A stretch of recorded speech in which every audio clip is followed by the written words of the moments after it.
Hello दोस्तों, स्वागत है आप सभी का एक बार फिर से मेरे YouTube चैनल पे। दोस्तों, आज की इस वीडियो में हम लोग पढ़ेंगे डेवलपमेंट के बारे में। पिछले वीडियो में जो पढ़े हैं उससे आप आगे बढ़ते हैं।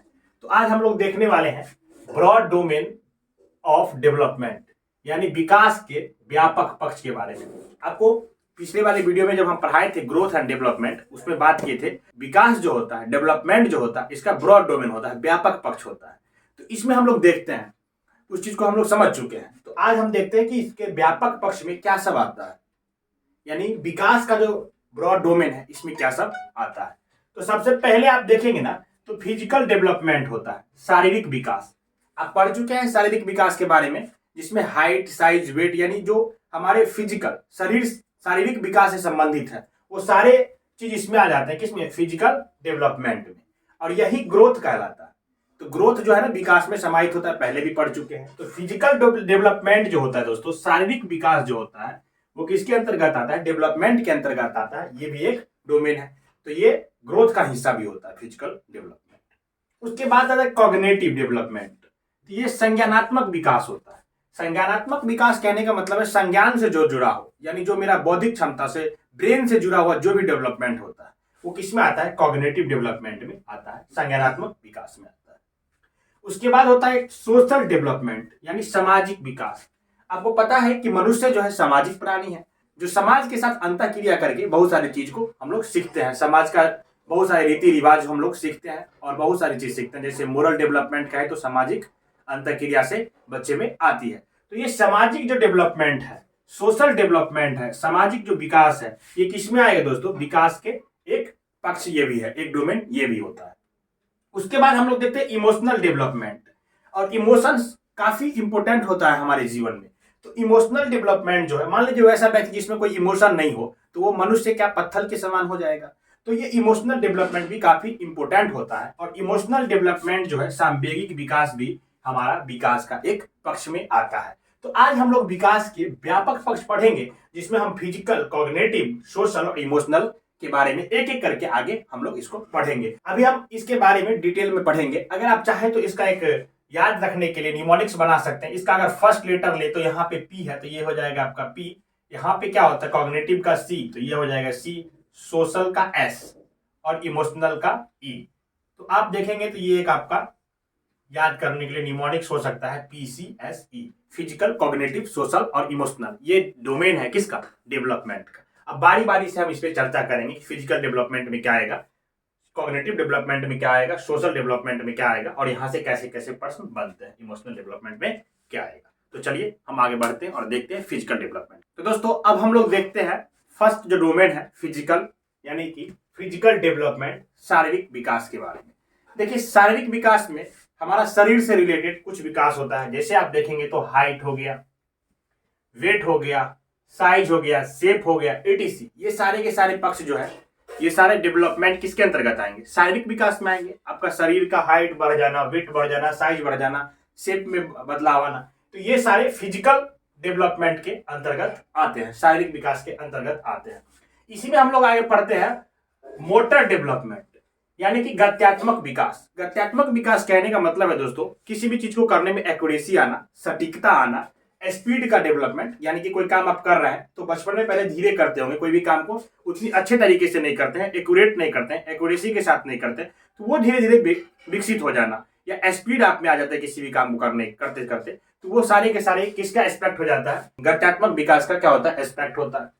तो मोटर डेवलपमेंट में क्वेश्चन बनता ही बनता है, यानी मोटर डेवलपमेंट से आपको क्वेश्चन हर बार देखने के लिए मिल जाता है पेपर में। आप प्रीवियस ईयर उठा के देखेंगे तो आपको इससे मोटर डेवलपमेंट से क्वेश्चन जरूर मिलेगा और काफी इजी क्वेश्चन होता है। देखिए, तो मोटर डेवलपमेंट है ना, ये दो प्रकार के होते हैं। एक होता है ग्रॉस मोटर स्किल, यानी स्थूल गतिक कौशल, और दूसरा होता है फाइन मोटर स्किल, यानी सूक्ष्म गतिक कौशल। तो स्थूल गतिक कौशल का है या ग्रॉस मोटर स्किल का है, इसको समझिए। ग्रॉस मोटर स्किल में हम बड़ी मसल्स का यूज करते हैं। जैसे ये देखिए, पूरा बाही का यूज कर लिए, इस पूरा बाही का यूज किसी के काम को करने के लिए कर रहे हैं, तो ये ग्रॉस मोटर स्किल कहलाएगा। लेकिन अगर हम फाइन मोटर स्किल देखें, सूक्ष्म गतिक कौशल, हम अपने आंखों का और ये अपने हाथ के छोटे छोटे मसल्स का यूज करें। जैसे मान लीजिए लिखना हुआ, तो अभी हम लिख रहे हैं ना, तो सिर्फ इसका यूज हो रहा है, हाथों का, अंगुलियों का यूज हो रहा है। और फिर आप देखेंगे तो आंख का कोऑर्डिनेशन है लिखने में, तो आंख के मसल्स का, छोटी मसल्स है ये हाथ का उंगलियों का मसल्स, तो जब छोटे मसल्स का यूज करके कोई भी काम करते हैं तो वो फाइन मोटर स्किल होता है। और जब बड़े यानी कि ग्रॉस मोटर स्किल यानी स्थूल गति कौशल, जब बड़े मांसपेशियों का आप यूज करेंगे तो वो स्थूल गति कौशल होगा। जैसे देखिए बड़ी मांसपेशियों का मूवमेंट, जैसे दौड़ना, तो दौड़ने में आप पूरा पैर से दौड़ते हैं ना, बड़ी मांसपेशियों हो गया, उसमें पूरा लेग से आप दौड़ेंगे, लेग का यूज कर रहे हैं, तो लेग का जो यूज कर रहे हैं, लेग के मसल्स का जो यूज कर रहे हैं, बड़ी मसल्स है, तो ये किस में आ जाएंगे, ग्रॉस मोटर स्किल है। तो एग्जाम्पल के लिए देखिए दौड़ना, कूदने में भी आप बड़े मसल्स का यूज करेंगे तो कूदना भी किस में आ जाएगा, ग्रॉस मोटर स्किल में आ जाएगा। चलना, इसमें भी बड़ी मसल्स का यूज होता है, घुटने के बल चलना, किसी भी तरीके से, जिसमें आप सिर्फ ये देखें, एग्जाम्पल और भी हो सकता है, अलग अलग तरीके के आपको एग्जाम्पल भी क्वेश्चन में भी देखने के लिए मिलता है।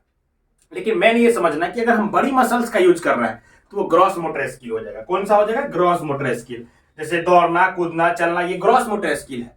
लेकिन अगर हम छोटी छोटी मसल्स, आंखों की मांसपेशियों का मूवमेंट करते हैं, यानी छोटी छोटी मसल्स बताए ना आप, जैसे अंगुलियों का मसल्स हो गया, ऐसे देखिए ये किस में आएगा, अगर आंखों का टिमटिमाना हो तो ये फाइन मोटर स्किल आ जाएगा, छोटी मसल्स का यूज हो गया। तो छोटी मसल्स का आप यूज करें या आंखों का मांसपेशियों का यूज करें, कोई भी चीज करें, तो वो आपके किस में आ जाता है, सूक्ष्म गति कौशल। सूक्ष्म मतलब छोटा, तो छोटा सा मूवमेंट वो किस में आ जाएगा, सूक्ष्म गति कौशल में। ग्रॉस मतलब बड़ा, तो बड़ा मूवमेंट वो किस में आ जाएगा, स्थूल गति कौशल में। तो देखिए सूक्ष्म गति कौशल का, जैसे लिखना हो गया, ये एग्जाम्पल किसका है, सूक्ष्म गति कौशल का। छोटी मसल्स का यूज करेंगे ना लिखने के लिए, ड्राइंग हो गया, पेंटिंग हो गया, इस तरीके की जो भी जिसमें हम छोटी मांसपेशियों का यूज करें, छोटी मसल्स का यूज करें, तो वो किस में आ जाएगा, फाइन मोटर स्किल में आ जाएगा। हमारा डेवलपमेंट जो होता है जनरल से स्पेसिफिक जाता है, मतलब कोई भी काम को हम पहले जनरल तरीके से करते हैं, धीरे धीरे हमें एक्यूरेसी आता है, हम उस चीज को स्पेसिफिक की तरफ ले जाते हैं, एक्यूरेसी की तरफ ले जाते हैं। ग्रॉस मोटर से फाइन मोटर की ओर हमारा डेवलपमेंट होता है, यानी पहले हम किसी भी काम की एकदम सटीकता से, एक्यूरेसी के साथ, अच्छे तरीके से छोटी मसल्स का यूज करके नहीं करते हैं, पहले बड़े मसल्स का यूज करके करते हैं। जैसे हैंडराइटिंग देखते हैं ना, धीरे धीरे हम लोग सुधारते हैं, क्यों, क्योंकि छोटी मसल्स का यूज है। तो पहले ग्रॉस मोटर स्किल से हम लोग फाइन मोटर स्किल की तरफ जाते हैं, तो छोटी मसल्स का यूज है, इसलिए धीरे धीरे जाके हैंडराइटिंग हम लोग का सुधरता है, बार बार प्रैक्टिस करने के बाद, लिखने के बाद।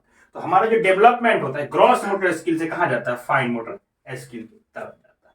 तो हम आशा करते हैं आपको ये समझ में आया होगा मोटर डेवलपमेंट के बारे में, और इससे क्वेश्चन आपको देखने के लिए मिलेगा ही मिलेगा। फिर हम आगे बढ़ते हैं और दूसरा एस्पेक्ट देखेंगे, फिजिकल को हम लोग समझ चुके हैं। अब तो दोस्तों अब हम लोग देखते हैं विकास का जो सेकेंड डोमेन है, जिसके बारे में हम चर्चा किए थे, संज्ञानात्मक विकास, यानी कि कॉग्निटिव डेवलपमेंट, यानी संज्ञानात्मक विकास के बारे में। संज्ञान कहने का मतलब है ये इसका जो विकास है, यानी संज्ञानात्मक विकास का जो भी चीज हम पढ़ेंगे वो सारे के सारे हमारे ब्रेन से जुड़ा होगा, यानी ब्रेन का डेवलपमेंट, दिमाग का डेवलपमेंट, मस्तिष्क का डेवलपमेंट का जो भी चीज होता है, जिस भी चीज को हम मस्तिष्क के द्वारा करते हैं, वो सारा का सारा एस्पेक्ट किस में आ जाएगा, संज्ञानात्मक विकास के अंदर आ जाएगा, कॉग्निटिव डेवलपमेंट के अंतर्गत आएगा। जैसे देखिए संज्ञानात्मक विकास का संबंध मानसिक क्षमताओं के विकास से है, यानी कि मेंटल जो स्किल है, मेंटल एबिलिटी है, दिमाग का जो भी क्षमता हो, यानी मानसिक क्षमता का विकास से है।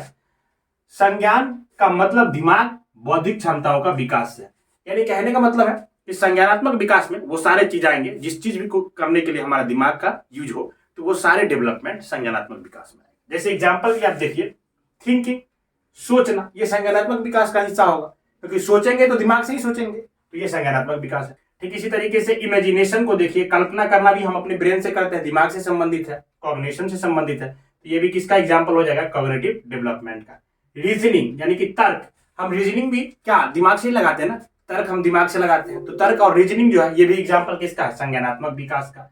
इसी तरीके से देखेंगे तो लैंग्वेज, भाषा भी जो है ना दोस्तों, लैंग्वेज वो हमारे दिमाग से संबंधित है, कॉग्निशन से संबंधित है, संज्ञानात्मक विकास का ये भी हिस्सा है। ये भी एग्जाम्पल किसका हो जाएगा, लैंग्वेज भी एग्जाम्पल है संज्ञानात्मक विकास का। इसी तरीके से और भी चीज आप सोचिए, हम सारा एग्जाम्पल तो लिख नहीं सकते, जो भी चीज में आपका ब्रेन का यूज हो, दिमाग का यूज हो, वो सारे एग्जाम्पल किसका आ जाएगा, संज्ञानात्मक विकास का। जैसे मेमोरी देख लिए, स्मृति, ये दिमाग से रिलेटेड है, कोई भी चीज याद हम रखते हैं दिमाग के कारण, दिमाग का संबंध है इससे, तो जो भी चीज दिमाग से संबंधित होगा वो एग्जाम्पल किसका होगा, कॉग्निटिव का, यानी संज्ञानात्मक विकास का। प्रॉब्लम सॉल्विंग यानी कि समस्या समाधान, ये हम किससे यूज करते हैं, ब्रेन यूज करके, दिमाग यूज करके, यानी कि संज्ञानात्मक विकास में वो सारे एग्जाम्पल हो जाएंगे जिसमें हम लोग अपना क्या लगाते हैं, दिमाग लगाते हैं, ब्रेन लगाते हैं, जिसका यूज करते हैं ब्रेन का, तो वो सारे संज्ञानात्मक विकास का एग्जाम्पल है। आप देखेंगे तो कॉग्निटिव डेवलपमेंट कहें यानी कि संज्ञानात्मक विकास में किसका किसका डेवलपमेंट आ जाएगा, मेंटल डेवलपमेंट। इसी तरीके से इंटेलेक्चुअल डेवलपमेंट, बौद्धिक विकास भी किस में आता है, ब्रेन का बौद्धिक विकास जो है आपका वो संज्ञानात्मक विकास में आएगा।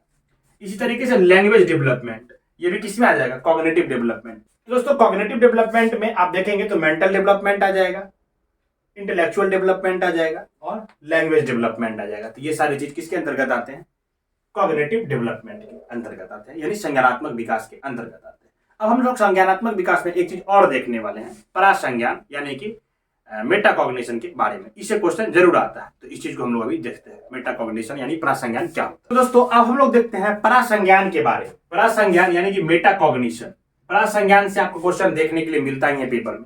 तो ये परासंज्ञान क्या होता है, यानी कि थिंकिंग अबाउट थिंकिंग। आप जैसे किसी चीज के बारे में सोचते हैं, मान लीजिए आप सोच रहे हैं कि सीटेट का एग्जाम है, इसमें हम 130 प्लस मार्क्स लेके आए, ये आपने सोचा, थिंकिंग किया। अब इसके बारे में थिंकिंग कीजिएगा, इसके लिए प्लानिंग कीजिएगा, इसके लिए रिव्यू कीजिएगा, एनालिसिस कीजिएगा, यानी थिंकिंग के बारे में थिंकिंग करना। अब इसके बारे में आप सोच रहे थे कैसे लाएंगे इतना प्लस, इसके लिए क्या प्लानिंग होना चाहिए, तो थिंकिंग के बारे में थिंकिंग हो गया, तो ये किस में चला जाएगा, परासंज्ञान में। तो ऐसा कोई भी एग्जाम्पल जो सोचने के बारे में सोच रहा हो, यानी कि कॉग्निशन में हम लोग देखें क्या, थिंकिंग। अब थिंकिंग के बारे में थिंकिंग यानी कोई भी चीज है उसके ऊपर एक स्टेप और बढ़ के सोचना। जैसे कोई भी चीज हुआ तो क्यों हुआ, उसके रीजन तक पहुंचना, डेप्थ में सोचना, वो किस में कहला जाएगा, परासंज्ञान में कहलाता है। तो परासंज्ञान में होता है सोचने के बारे में सोचना, यानी कि संज्ञान के बारे में ज्ञान। अब जो आपका संज्ञान है उसके भी बारे में आप ज्ञान ले रहे हैं, उसके डीप तक जा रहे हैं, तो आप किसके अंतर्गत आ जाएगा, परासंज्ञान के अंतर्गत आता है। सोचने के बारे में सोचना, जैसे देखिए इवैल्यूएशन हो गया, प्लानिंग हो गया, रिव्यू हो गया, एनालिसिस हो गया, आप किस चीज के बारे में कर रहे हैं, तो ये किस में चला जाएगा, परासंज्ञान में चला जाएगा, मेटाकॉग्निशन में चला जाता है। तो यानी थिंकिंग के बारे में थिंकिंग करना। जैसे अभी आपको एग्जांपल दिया एग्जाम के बारे में, तो किसी भी चीज के बारे में आप सोच सकते हैं, कोई भी तर्क लगाते हैं तो उस तर्क के बारे में तर्क सोचना क्या कहलाएगा, मेटाकॉग्निशन, परासंज्ञान कहलाएगा। इससे क्वेश्चन आपको हर सेट में एक देखने के लिए मिलता ही है, तो ये आपका काफी इंपॉर्टेंट पॉइंट है। ठीक है, अब आगे हम लोग देखते हैं तीसरा डोमेन के बारे में। दोस्तों अब हम लोग तीसरा पॉइंट देखते हैं जो था सामाजिक विकास यानी कि सोशल डेवलपमेंट के बारे में। देखिए हम लोग पहले भी जानते हैं कि मानव जो है, मनुष्य जो है सामाजिक प्राणी है, जो अरस्तु ने कहा है। तो मनुष्य सामाजिक प्राणी है, तो हमारा सामाजिकरण किसमें होता है, समाज के साथ अंतःक्रिया करने से होता है। यानी हमारा जो सामाजिक विकास है, सोशल डेवलपमेंट है, वो समाज के साथ अंतःक्रिया से होता है। सामाजिक विकास में हम लोग मोरल डेवलपमेंट, नैतिक विकास करते हैं, और सामाजिक विकास जो होता है ना, लाइफ लॉन्ग प्रोसेस है, ये हमेशा चलते रहता है जन्म के बाद से।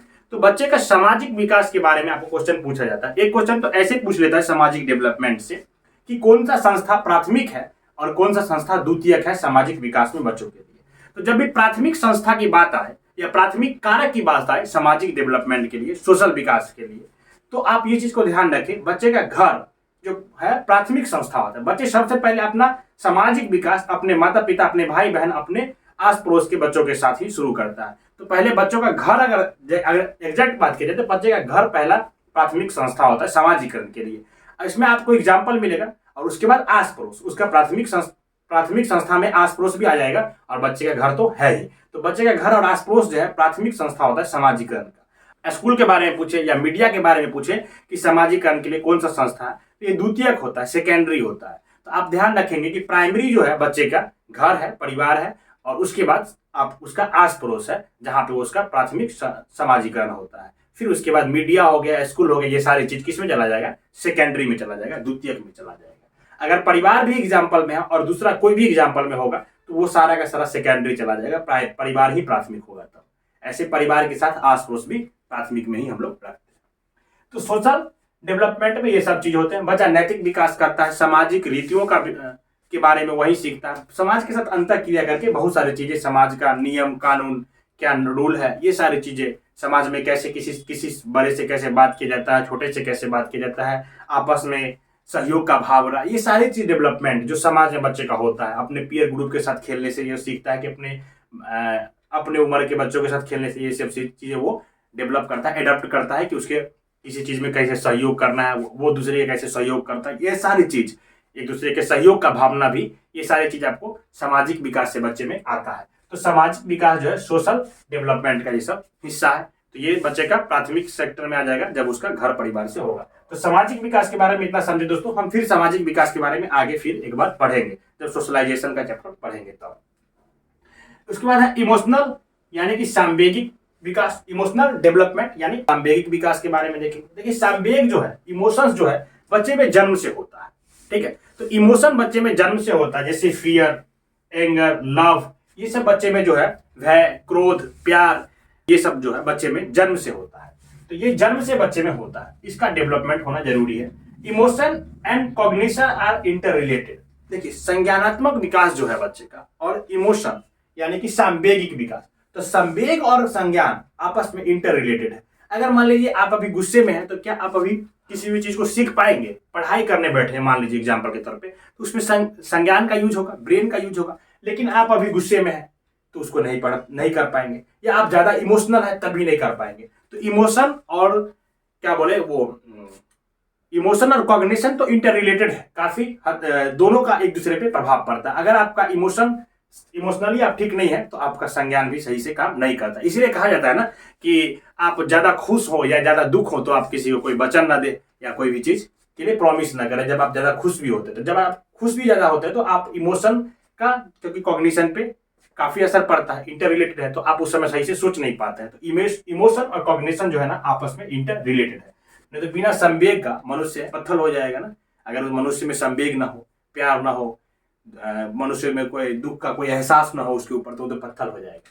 तो ये सारी चीजें हैं। तो दोस्तों इमोशनल डेवलपमेंट जो है काफी इंटर रिलेटेड होता है, किससे? कॉग्निशन से, संवेग से। ऐसे ये भी हम लोग 4 डोमेन देखें, ये सारे आपस में रिलेटेड है, एक दूसरे के साथ संबंधित है। अगर एक का डेवलपमेंट नहीं होगा तो दूसरे पे इसका असर देखने के लिए आपको मिलेगा। मान लीजिए अगर इमोशनल डेवलपमेंट बच्चे का सही से नहीं हुआ है तो उसका कॉग्निशन में प्रॉब्लम आएगा। अगर किसी का फिजिकल डेवलपमेंट सही से नहीं हुआ है तो उसका हम देखेंगे कि सामाजिकरण में हो या फिर संवेगी विकास में हो या फिर वो कॉग्निशन डेवलपमेंट संज्ञानात्मक विकास में हो, सब पे असर पड़ेगा। तो अभी जो हम लोग पढ़े हैं ना ये चारों आपस में संबंधित है, सभी का एक दूसरे के ऊपर प्रभाव पड़ता है, एक का प्रभाव दूसरे पे पड़ता है, तो सब आपस में जुड़ा हुआ है। तो आज के लिए इतना ही दोस्तों, मिलते हैं नेक्स्ट वीडियो में और आते हैं काफी इंपॉर्टेंट टॉपिक लेकर के, जो आपका डायरेक्ट एग्जाम में क्वेश्चन जिससे देखने के लिए मिलेगा। वो सारे टॉपिक हम नेक्स्ट वीडियो में स्पीड में आपको करवाएंगे। तो फिलहाल के लिए इतना ही दोस्तों, पढ़ते रहिए, मुस्कुराते रहिए, बाय बाय।